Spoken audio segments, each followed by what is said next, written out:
Redbridge. Any injury updates for us? All right. I think there's only one. We picked up a little knock in training this week with probably Dominic Iorfa that we had to assess really in training. Nothing too serious. It's probably just left him a little bit sore, and probably he'd probably be the one behind the scenes just probably picked up.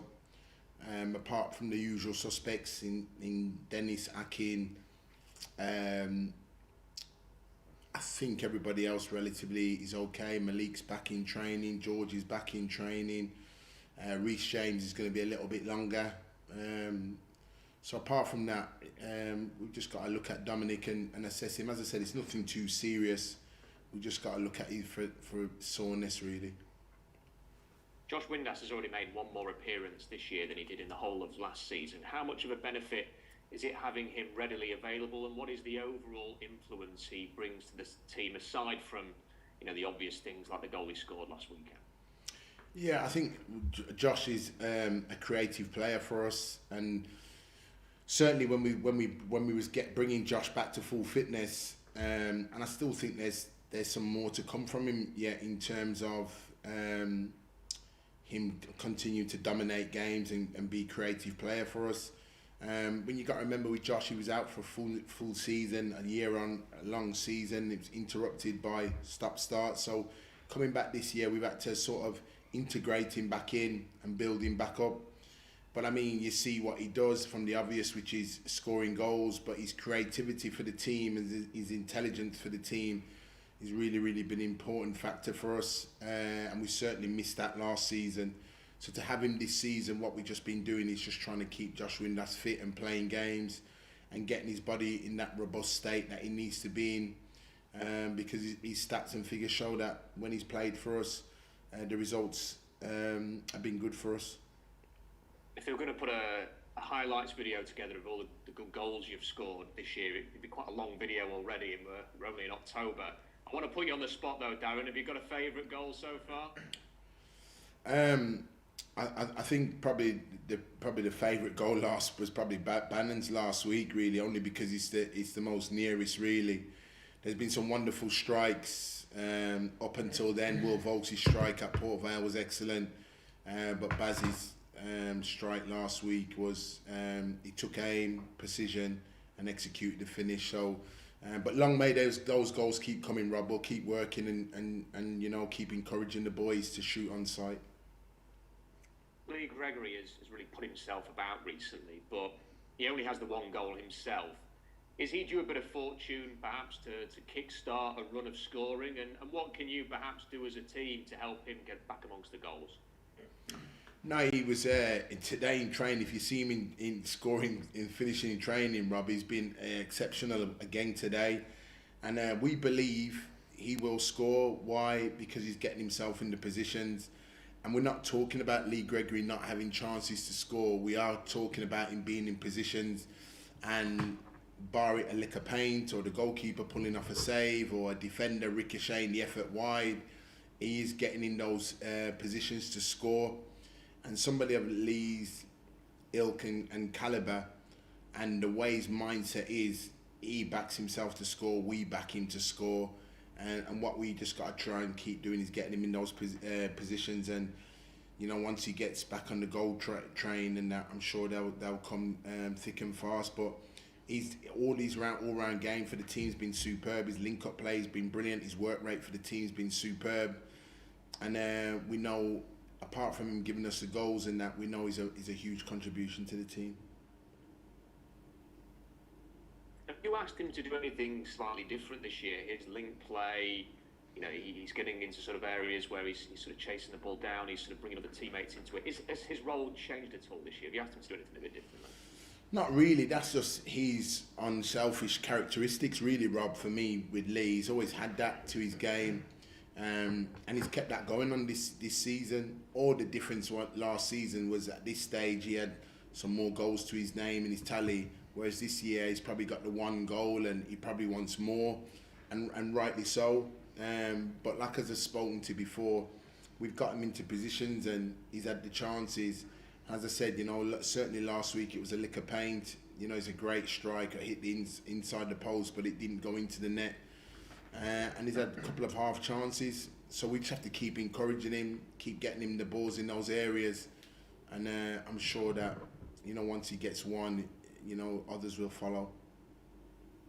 I wanted to ask you about contracts. Are you having any active contract talks with players at the moment whose deals run out in the summer? Yeah, the only one, most noticeable one that we are talking to at the moment is Fizz.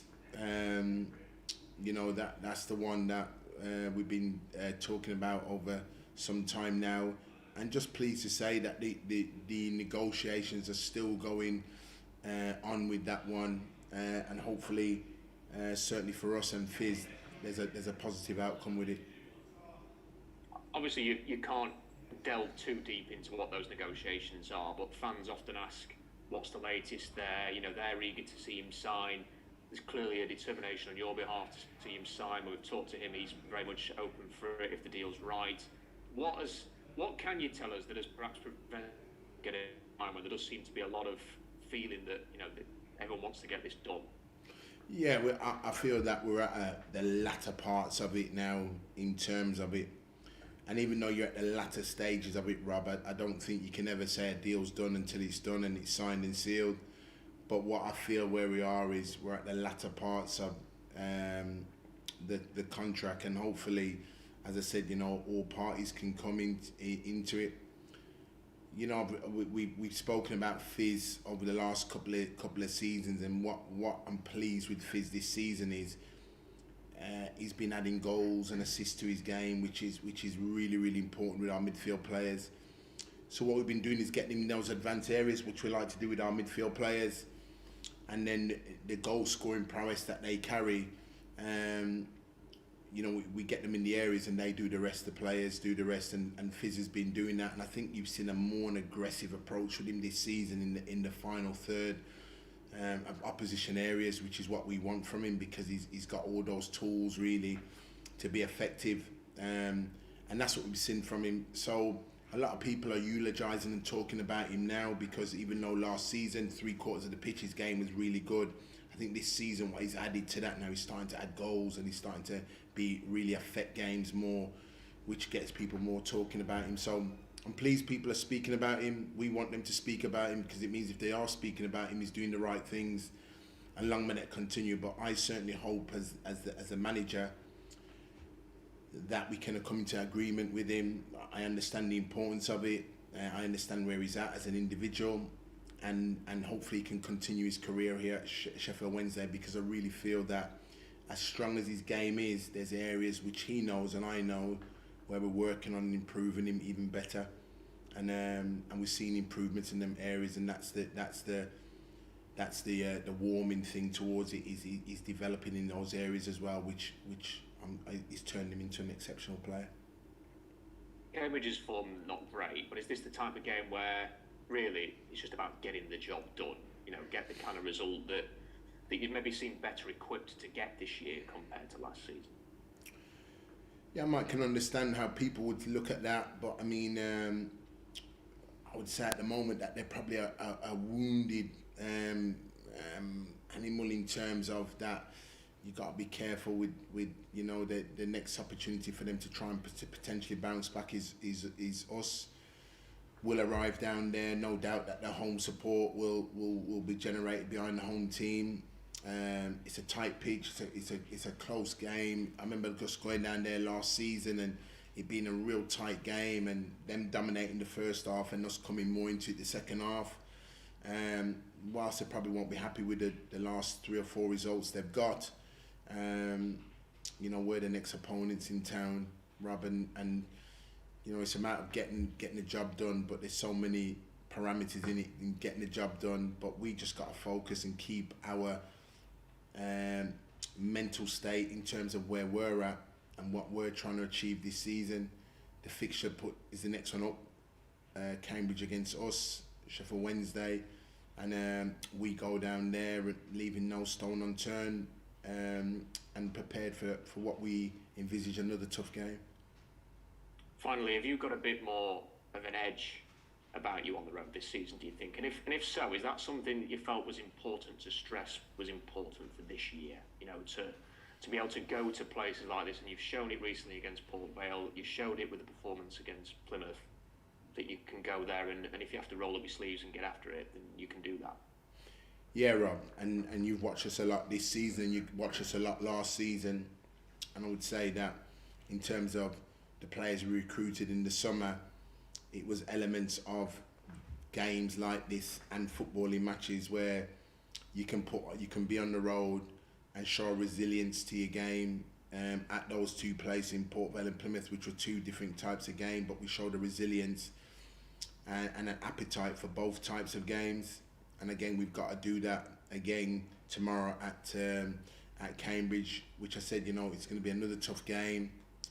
You know, Mark Bonds, as I know him by, is a diligent thinker.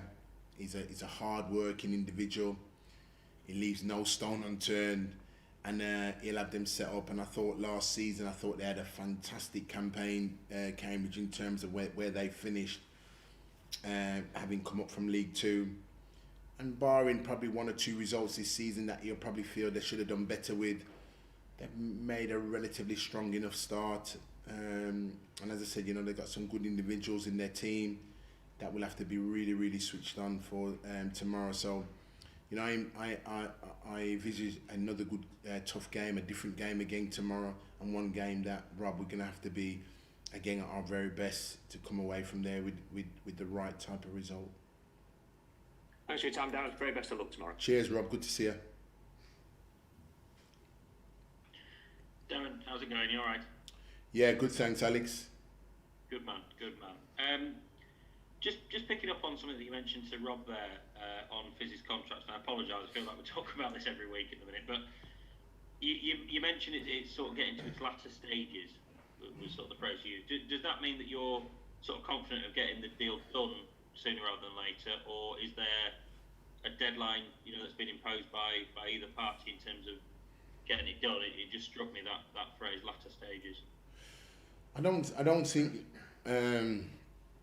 just like when you bring any player to the club, new player to the club, Alex, there's a process that you go through. It's the same with Fizz.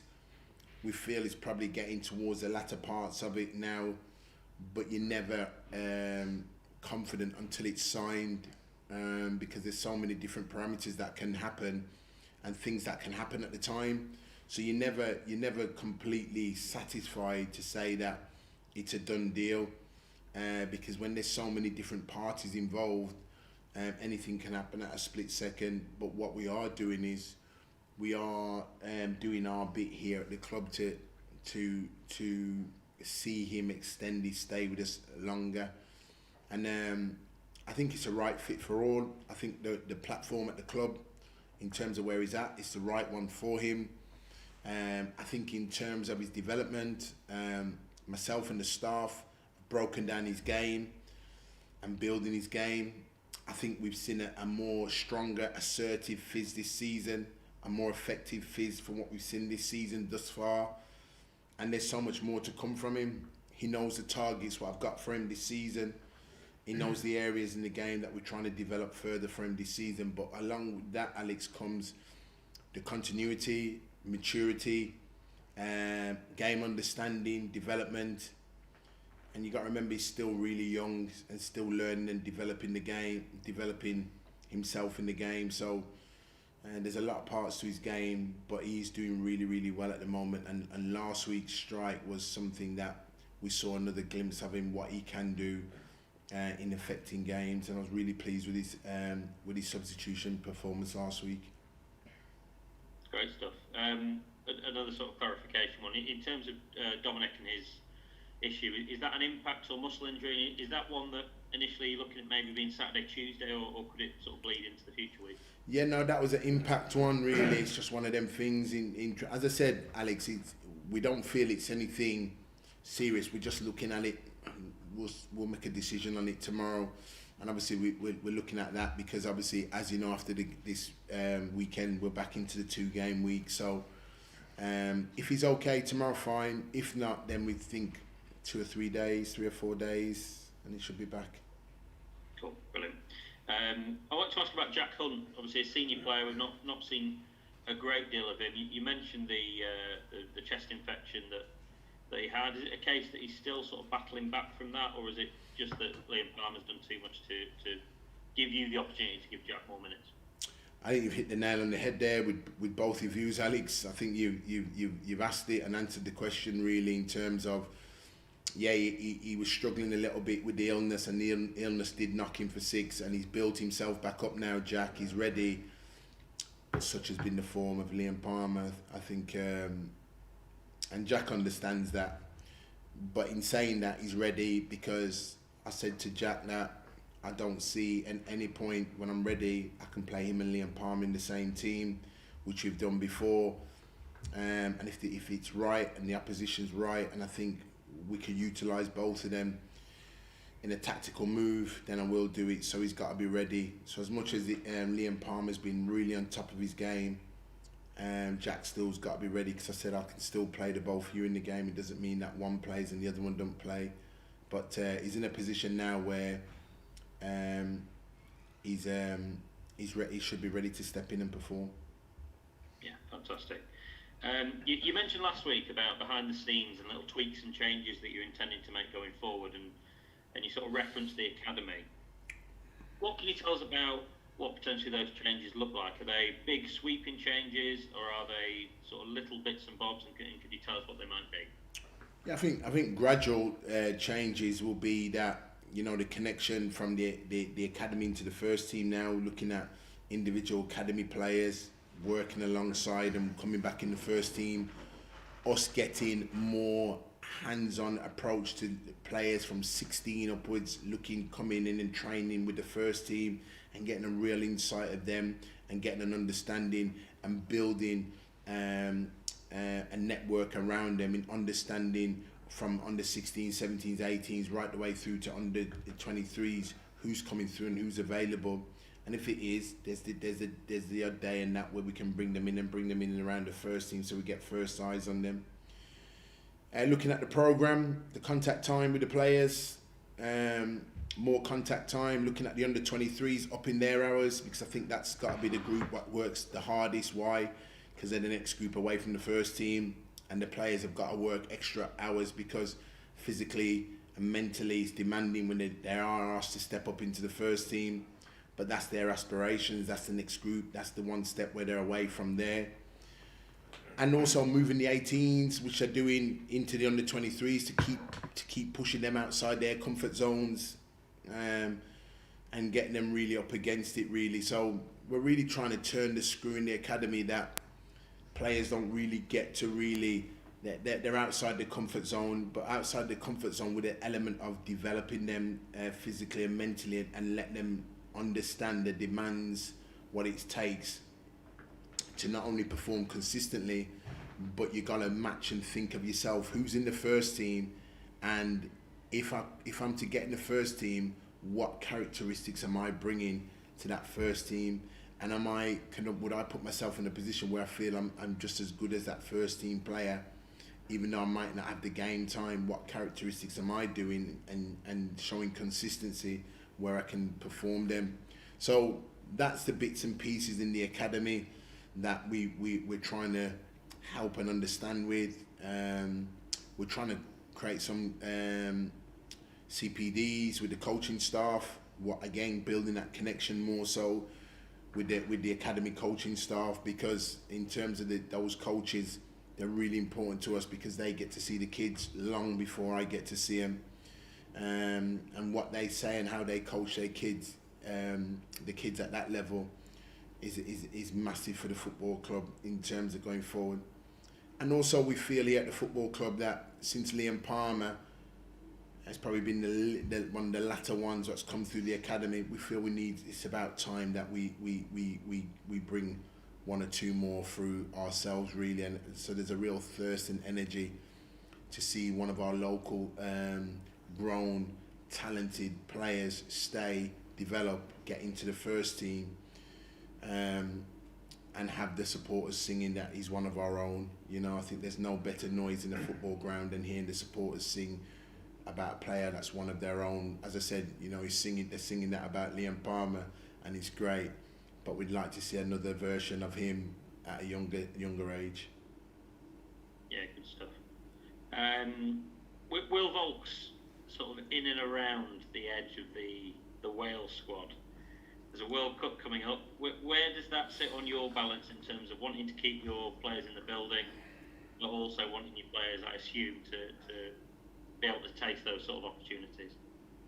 Yeah, I mean, if that opportunity was to come with Will, then I think everybody here at Wednesday would wish him well to go to a World Cup. And as I said, he's got those characteristics, and I'm sure with us where he's playing at here now and the consistent level of games that he's playing and the contribution to scoring goals, but his work off the ball as well. He's a fit boy, really is, does the miles, really competitive edge to him.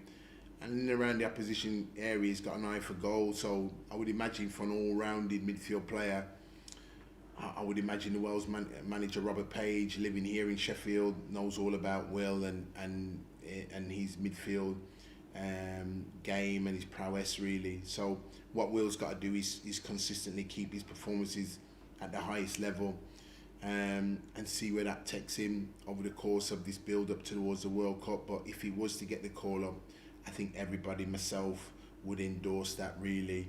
And what a fitting tribute for any player to go to the World Cup. Has Rob sort of spoken to you, as you say, he's local? Are you aware of him having been to games? Has he spoken to you? I know that you said that you used to speak to Ian Barraclough a lot and all that sort of stuff. Yeah, no, I've not spoken to Rob at any stage about any of the players that would certainly qualify for the Welsh national team. But as I said, if it was to come to that stage, we're both just a phone call away, really, in terms of it. But as I said, up until then, I've not heard anything. But Will's just got to continue doing what he's doing and keep progressing how he's doing, because his performances have been getting stronger and stronger, which is great to see. Brilliant. I'll do this sort of quickly. I asked for some questions from some fans on Twitter, and I have vetted them, so don't worry. There's nothing too outrageous. I think one of them was, what's your favourite cereal? So we'll do some of the more serious ones. From Josh, what do you make of the standard of the referee in League One this season? Cool, hopefully you won't get me in trouble, Alex. I think the standard of refereeing in League One has been it's been good enough. I think one or two referees have been caught out. I think with the sheer vast magnitude of our support base and being at Hillsborough, I think one or two of them have probably been caught and been overawed by the sheer vast support and the noise and the demands of the crowd and the volume of the game. So I think one or two have probably been caught out because, let's face it, Hillsborough's not a normal, what you'd class as a normal League One football ground. In terms of it, the club's got wonderful, fantastic memories over the years of huge games being played there. And as you can see, that passionate support base has been there this season, and we want to continue that. Keep that football, keep the attacking flair football going, keep results coming. So I think one or two of the referees have been caught out with that. Question from Jordan, I assume it's Jordan. Is League One stronger this year, and do you think the points total required for playoffs or automatic promotion, do you think that might be even higher this season? I think so, there or thereabouts, or even higher. Do I think League One's stronger this year? For sure, without a doubt, because everybody's strengthened, even your so-called, what you deem your smaller clubs or your bigger clubs, everybody's strengthened. There's a real focus and an edge to everybody in terms of that. And as you've seen already from the start of the first 12, 13, 14 games, people have taken points off one another already. And I envisage that throughout the course of the season. So do I think League One's stronger than last season? I'd say so, for sure. And then lastly, from Peter, we've spoken a number of times already this season about areas that the team's improved, sort of aspects that the team's improved upon. If you were to single out one that you were perhaps most proud of, what would it be? What aspect of Wednesday's game? I think right across the board, we've improved in all areas in terms of clean sheets, set plays, against set plays for, goals off the left, goals off the right, goals centrally, goals from set plays, all types of goals we've scored, 20, 30 yarders, tap-ins. So I've been really pleased with that one, and pleased with the aspects of the work off the ball as well, really. So those kind of things all around we've improved on. So it's been a real balanced one. I wouldn't say there's one particular area, because there's so many different areas where we've had to improve on and continue to do that. And if you look at us now, with where we are now, currently before the ball's kicked tomorrow, some of the stats and figures that we've had have been really, really good. Some of the clean sheets we've had has been superb. I think if the lads told me yesterday that I think we're either first, I think, for clean sheets in the division, so that's a massive thing for us, and it's an all-round together team approach. The goals scored, we're right up there. So in both boxes, we seem to be getting those things right, but we have to continually keep working at them, Alex, and keep those numbers and figures and keep them positive. So for me, when I look at the whole areas of the team from last season and how we broke down last season and how we've applied ourselves this season, I'm pleased thus far. But again, I've put a line through the last 13 games, and it's on to the next one tomorrow. Brilliant. And then just for a bit of fun, we might as well ask Jack's question. What is your favourite cereal? Do you know, I bought some Rice Krispies the other day. Huge box of Rice Krispies, and they go down well last thing at night. Is that a bit of sugar on top, Darren? Or? No sugar, no sugar at all, really. So I was into them, really, the Rice Krispies at the moment. So those are going down well at the moment. Lovely stuff. Cheers, lad. Cheers, Al. Hello, Darren. You okay? Leon, how are you, mate? Hello, mate. Yeah, not too bad, Listen, I've only got a few. Yeah, no worries. Few ones for you, mate. Yeah, I think I've had a look. 11 different goal scorers at league level this season. That must really please you. As much as people are saying, well, you know, Gregory's not got 5 or 6, blah blah.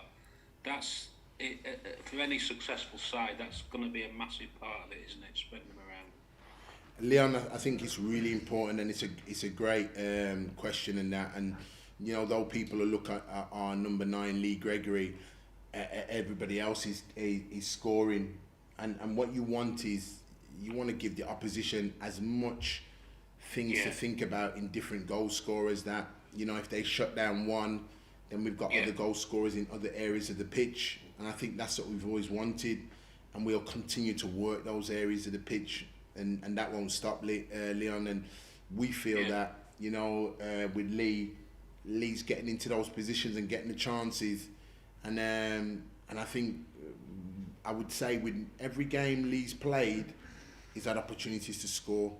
I don't think there's a game come off when he's not. We've got complete trust. We're delighted with Gregor's all-round gameplay, and we feel that he's going to score, and he'll add to the tally. We've got 11 different goal scorers. I want more. Leon, do you know what I mean? We want more.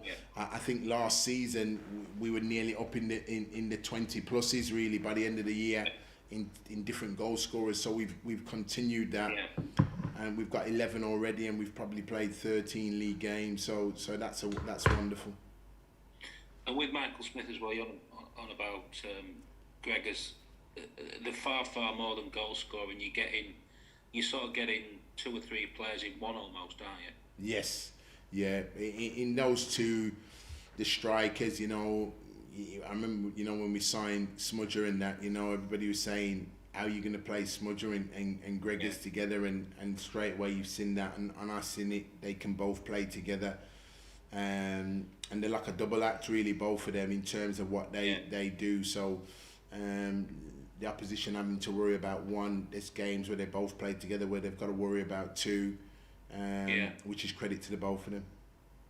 There seem to be low maintenance lads as well. You don't have to worry about them away from the pitch. They'll do everything right. The dead down to earth working class boys who put in a hard day's graft every day. And that's what the both of them are. They're a man's man really, in terms of both of them are.